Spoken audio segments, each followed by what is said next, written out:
మూడవది, పనిగట్టుకొని ప్రభుత్వం ప్రజా వ్యతిరేకత ఉండే నిర్ణయాలు తీసుకోవాల్సిన అవసరం లేదు.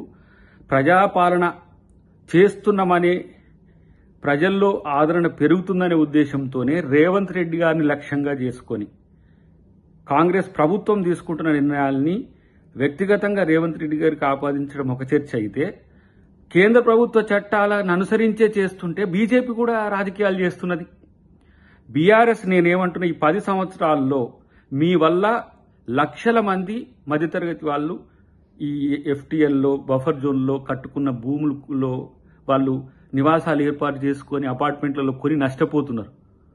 మీ వల్లనే 10 సంవత్సరాల్లో ఇలాంటి సమస్యలు వచ్చినాయి.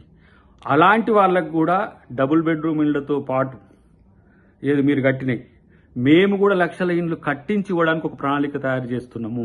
కాబట్టి ప్రజలు భయాందోళనకు గురి కావద్దు. ఎందుకంటే ప్రభుత్వం భరోసా ఇస్తున్నది. అది రేవంత్ రెడ్డి గారు కానీ కేబినెట్ కానీ మీకు భరోసా ఇస్తుంది.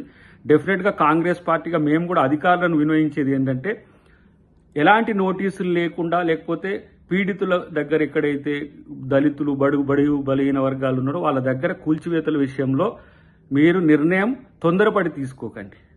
ఇది ప్రభుత్వానికి కూడా కొంత ఇబ్బందికరమైన పరిస్థితి వస్తుంది. కాబట్టి దీంట్లో ప్రభుత్వానికి వ్యతిరేకంగా జరిగే దాంట్లో మీరు వాళ్ళకు సహకరించినట్టుగా ఉండకనేదే నా విజ్ఞప్తి.